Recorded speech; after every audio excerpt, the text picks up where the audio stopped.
Have you ever wondered what happens when a teacher's callous attempt to humiliate a bright student becomes the spark that ignites a hidden genius?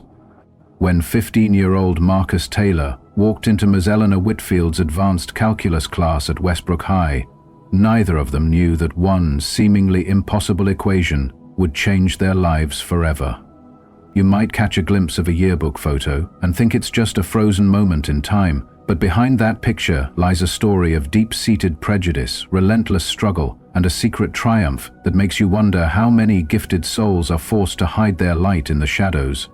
From the very start of that fateful Monday, the atmosphere at Westbrook High felt unusually heavy, as if every corridor and classroom was steeped in unspoken tension. As Marcus slid quietly into his seat, he could already feel the sting of anticipation mixed with dread.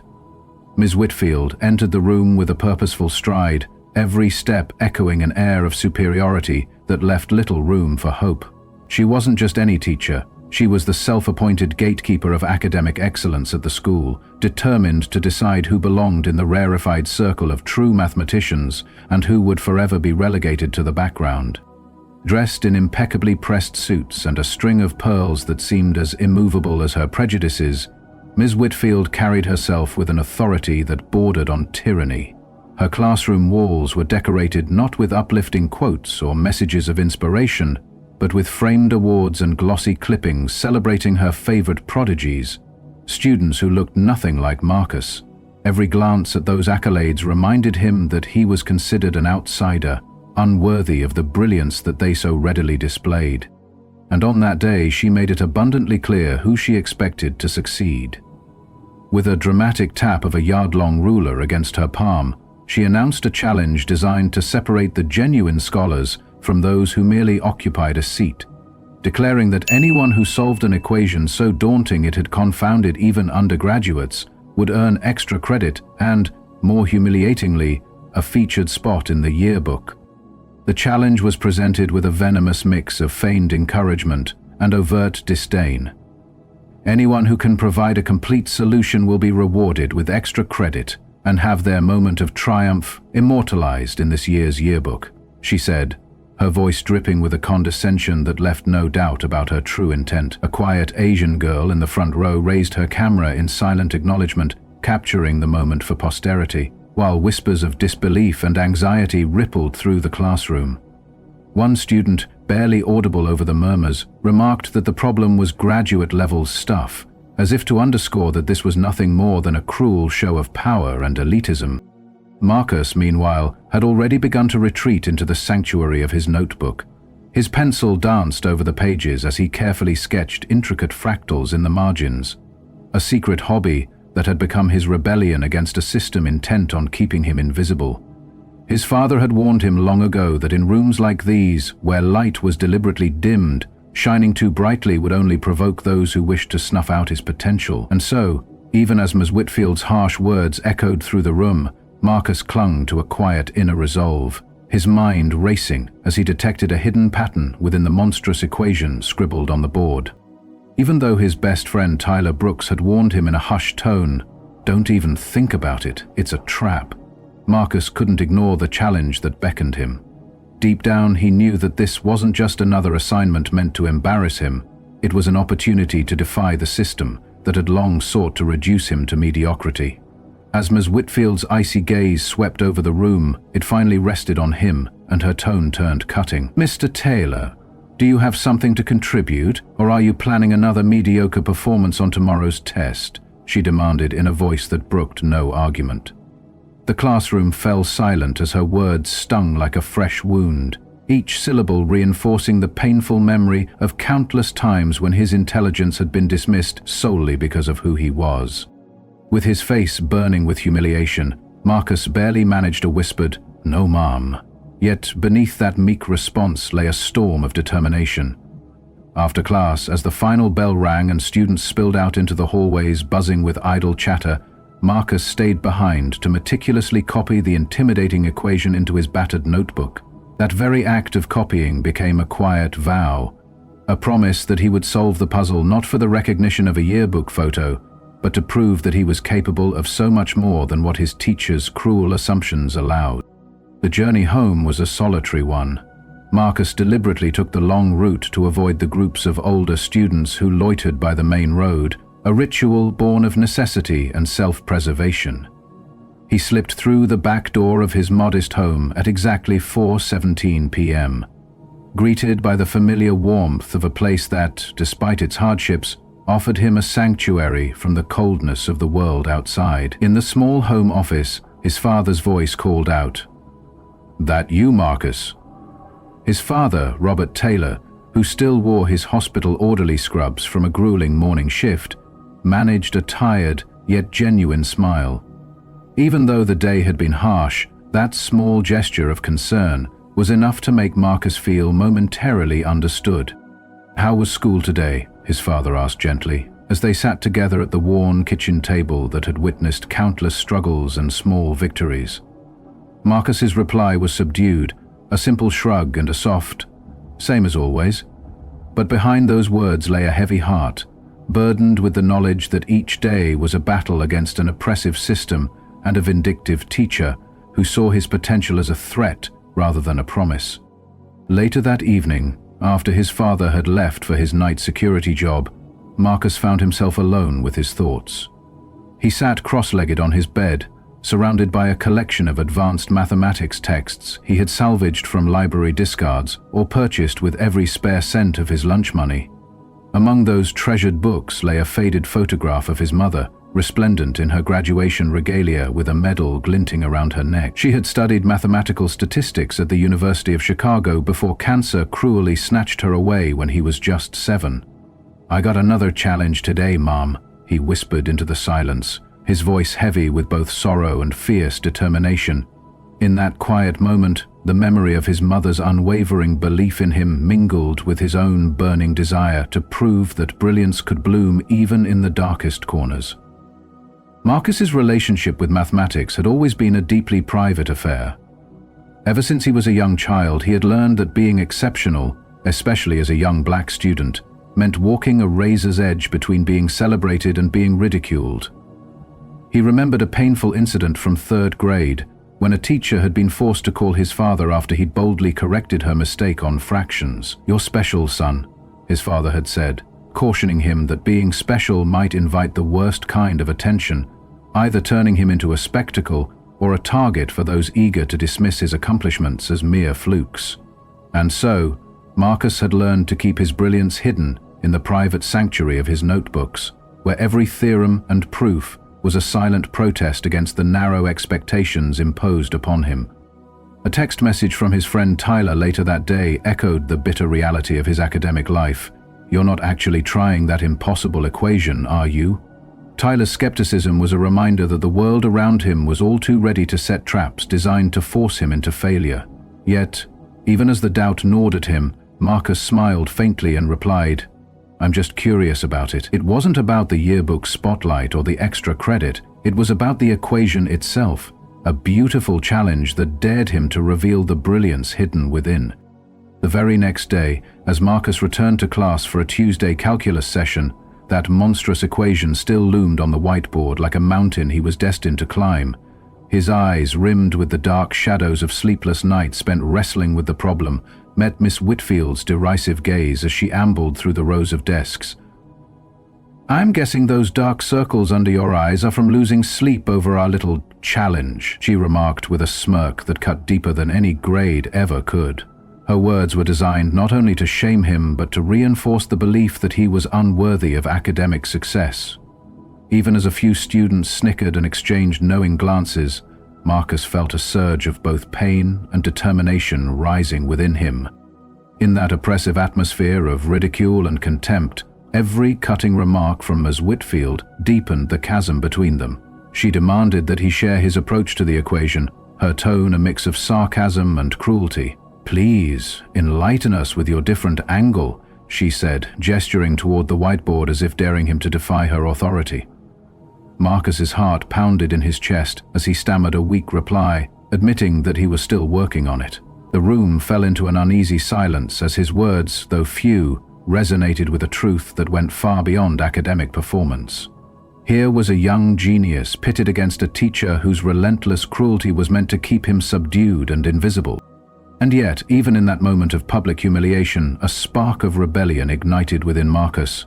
He realized that this challenge was not merely a test of his mathematical prowess, but a chance to reclaim his dignity against a system determined to keep him small.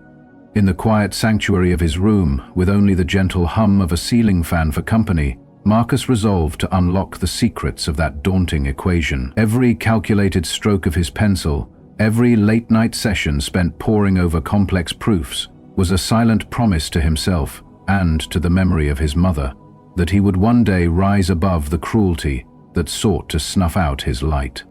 By the end of that long day, as the darkness of night wrapped around his modest room, Marcus Taylor began rewriting not only an equation, but the very narrative of his life. Despite a world intent on casting him aside, he was determined to show that true genius could flourish even amid unyielding adversity, and that sometimes the harshest trials spark the most brilliant triumphs. Marcus Taylor sat in his AP Calculus class while Ms. Whitfield continued her relentless barrage of condescension, telling him that despite his friendship and rumored potential, his average scores spoke for themselves. She sneered that being good at math did not excuse his inability to conquer differential equations. Her tone was mocking as she dismissed any hope of brilliance, insisting that his academic record confirmed his mediocrity. With a falsely supportive tone, she admitted that while many students longed to appear exceptional, none could surpass the boundaries she had so cruelly set, declaring that the monstrous equation on the board had stumped even doctoral candidates, and was meant not for solutions, but to showcase the beauty of mastering fundamentals, a beauty clearly not meant for him. Then, she upended the challenge further by promising that if anyone solved the equation, they would not only be immortalized in the yearbook, but she herself would have her reaction captured for a 2-page spread, a promise dripping with hubris and designed to embarrass rather than inspire. The class gasped at her audacity, but Marcus, determined despite every harsh word, began to see through her cruel charade. That night, with the clock reading 1:43 a.m., Marcus sat alone at his desk, his tired eyes focused on the intimidating equation. 3 crumpled pages lay scattered on the floor, failed attempts born of the pressure to prove himself worthy in a system rigged against him. His heart pounded as he recalled every barb Miss Whitfield had hurled at him, each one deepening the unfair chasm between his true potential and the teacher's preordained limits. Yet, amid the silence and solitude of his modest room, Marcus found a glimmer of hope. Changing the angle of his notebook, he treated the equation's terms as vectors in a higher dimensional space, a radical shift that fused techniques from vector calculus and non-Euclidean geometry. By 2:45 a.m., his notebook overflowed with a solution pathway so original that it threatened to upend everything Miss Whitfield claimed to know. The following Friday, in class, the air was charged with tension as Marcus, still trembling with both fear and determination, approached the whiteboard. His classmates, long accustomed to Ms. Whitfield's disdain, watched in disbelief as he methodically explained his unorthodox method. Ms. Whitfield's expression shifted from smug condescension to stunned alarm as she struggled to reconcile his brilliant demonstration with her predetermined narrative, even as she demanded to know the source of his insights. A discarded research paper from the university library's discard section. Marcus stood resolute. His quiet voice, filled with both sorrow and fierce determination, made it clear that despite her cruelty, his light would not be dimmed. Marcus Taylor sat in his AP Calculus class, his heart still pounding from the previous days of quiet struggle and secret determination. That Friday afternoon, the classroom's atmosphere shifted when a distinguished gentleman in a tailored jacket stepped forward. It was Professor Marcus Jenkins from the local university's mathematics department. Dr. Harrison explained that they had been observing quietly during class and that Professor Jenkins was visiting for a STEM partnership meeting. At that moment, Ms. Whitfield's eyes darted around the room, as if searching for any mistake she could seize upon to regain her authority. With a forced politeness that dripped with sarcasm, she said, "With all due respect, Professor, I find it hard to believe that a student who consistently performs at a merely satisfactory level in my class could independently develop such an approach." The implication hung in the air, She was insinuating that Marcus must have cheated, that his breakthrough was somehow unearned. Principal Harrison intervened, her voice firm and measured as she addressed the situation. "Are you suggesting something, Ms. Whitfield?" she asked, her tone carrying a clear warning. Ms. Whitfield stiffened and replied, "I'm simply stating that extraordinary claims require extraordinary evidence. Perhaps Mr. Taylor could explain his reasoning process or solve a similar problem to demonstrate consistency." Professor Jenkins raised an eyebrow, but nodded in agreement. A hush fell over the room as Marcus felt a strange calm descend upon him. A calm born of years of battling against humiliation and misjudgment. "I can explain every step," he said simply, his voice steady despite the pressure. For the next 20 minutes, Marcus walked the class through his entire solution once more. He explained the intuitive leaps he had taken, the connections he saw between disparate mathematical concepts, and the geometric visualization that had unlocked the pathway forward. Every word he spoke was imbued with a quiet dignity that belied the years of pain he had endured at the hands of Ms. Whitfield's relentless disdain. Even as his classmates listened in stunned silence, some of them unable to follow every nuance of his explanation, they all recognized that something transformative was happening. Marcus Taylor was stepping into his power, shedding the carefully maintained mask of mediocrity that had long been his shield against a system determined to see him fail. Occasionally, Professor Jenkins interjected with probing questions that went far beyond the usual AP calculus curriculum. He inquired about topology, non-linear systems, and even the intricacies of dimensional analysis, topics that were usually reserved for advanced scholars. Marcus answered each question without hesitation, his responses confident and precise. With every answer, it became increasingly clear that Ms. Whitfield's earlier assertions were not only unfounded, but cruel misguided. Her face, once flushed with defensive anger, now revealed a mixture of disbelief and embarrassment. This equation was selected precisely because it is known to have no standard analytical solution, she insisted, her voice losing some of its earlier venom. It is used as an example in upper-level courses to illustrate the limitations of conventional methods. Professor Jenkins nodded in agreement, adding, "Exactly, and that is what makes Mr. Taylor's solution so impressive. He did not force a conventional approach, he reimagined the problem entirely." In a moment of vulnerability that few had ever witnessed, Marcus was asked, "Where did you learn to think this way about mathematics?" He paused, then decided that honesty was the only path forward. "My mother was a mathematician before she passed," he admitted softly, his eyes glistening with both sorrow and pride. "I have her books, and sometimes I just see patterns that others overlook." At that, Sophia, the yearbook photographer who had been silently observing from the back of the room, raised her camera and asked, "Excuse me, but can I get a photo of this moment for the yearbook feature that was promised?"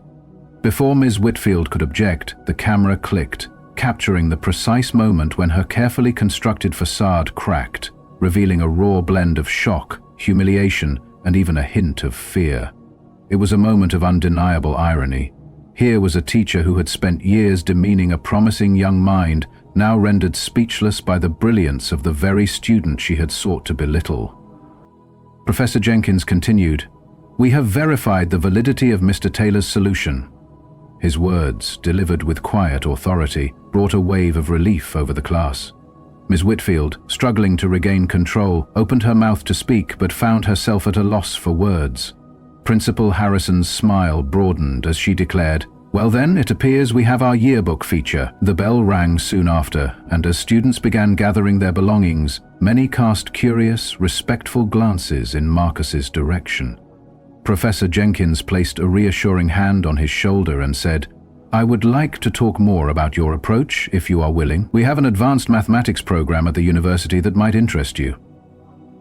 For the first time in years, Marcus felt the weight of invisibility lift from his shoulders. He nodded shyly and replied, "I'd like that, sir." Back at his school, the story of Marcus Taylor's triumph spread like wildfire. By Monday morning, every corridor buzzed with whispers about the extraordinary achievement in Ms. Whitfield's AP Calculus class. Students who had once ignored him now looked his way with a mixture of admiration and awe. In the cafeteria, Sophia slid into the seat across from him, her tone gentle and sincere as she said, "The photo is amazing." On her phone, the image of Ms. Whitfield's face, a frozen moment of shocked disbelief, spoke volumes about the downfall of a teacher who had built her career on belittling students. Marcus wasn't sure how to feel about this newfound attention. While part of him reveled in the validation, another part remained painfully aware of the years of cruelty he had suffered. Tyler, his ever-loyal friend, grinned and said, "Dude, you're practically famous now." Even Carter from physics approached him, asking if he could tutor him. Marcus, still uncomfortable with being the center of attention, replied softly that he wasn't looking to be anyone's tutor. "You might not have a choice about being noticed anymore," Tyler teased, nodding toward a group of freshmen who openly stared at him in wonder. The day carried on with a mix of pride and lingering tension, but soon enough Principal Harrison's voice echoed over the PA system. "Marcus Taylor, please report to the main office." When he arrived, he found not only Dr. Harrison and Professor Jenkins waiting, but also his father, Robert Taylor, who had unexpectedly left his hospital job. His father's tired eyes shone with pride as he said, "There is something you need to hear, son." In the principal's office, Professor Jenkins leaned forward with excitement and seriousness. "Marcus, that equation wasn't just difficult. It was considered unsolvable through analytical methods. It has been used in graduate-level courses to demonstrate the limitations of classical approaches." Marcus frowned in confusion, murmuring, "But Ms. Whitfield presented it as challenging yet solvable." Dr. Harrison's expression tightened as she explained, "Mrs. Whitfield selected that equation from an advanced textbook, labeled as having no analytical solution. She never expected anyone to actually solve it." The reality of the situation settled over Marcus like a heavy blanket. The challenge had not been designed as an opportunity, but as a cruel means to humiliate him. A trap set by a teacher whose arrogance knew no bounds. Professor Jenkins then offered a glimmer of hope. "I have spoken with several colleagues in our mathematics department, and we believe your approach may have applications far beyond this single problem. With your permission, I would like to co-author a paper with you documenting this method." Marcus's eyes widened in disbelief. A research paper published in a mathematical journal, something he had only dreamed of? His father reached over and squeezed his shoulder, whispering, "Your mother would have been so proud, son." This is exactly the kind of thinking she was known for. After a long, thoughtful silence, Marcus asked hesitantly, "But what about Miss Whitfield?" Dr. Harrison and Professor Jenkins exchanged glances before Dr. Harrison assured him there will be a discussion about professional conduct and expectations. "For now, know that Professor Jenkins has offered you a place in the university's weekend advanced mathematics program with a full scholarship. Your talent should never be constrained by financial considerations." Walking out of the office with his father that day, Marcus felt an unfamiliar lightness. It was as if the burden of invisibility and constant humiliation had been lifted, replaced by a promise of a brighter future.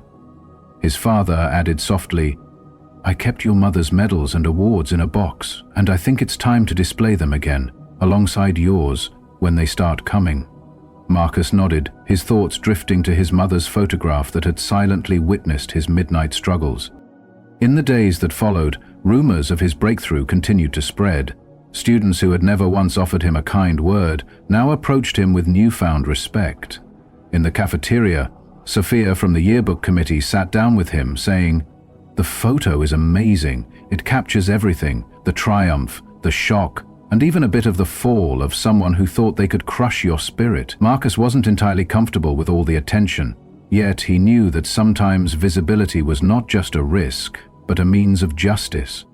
His teacher, Ms. Whitfield, was conspicuously absent the next day, and the substitute teacher, a nervous first-year educator named Mr. Patel, stuttered through the calculus lesson while the students whispered theories about her sudden disappearance.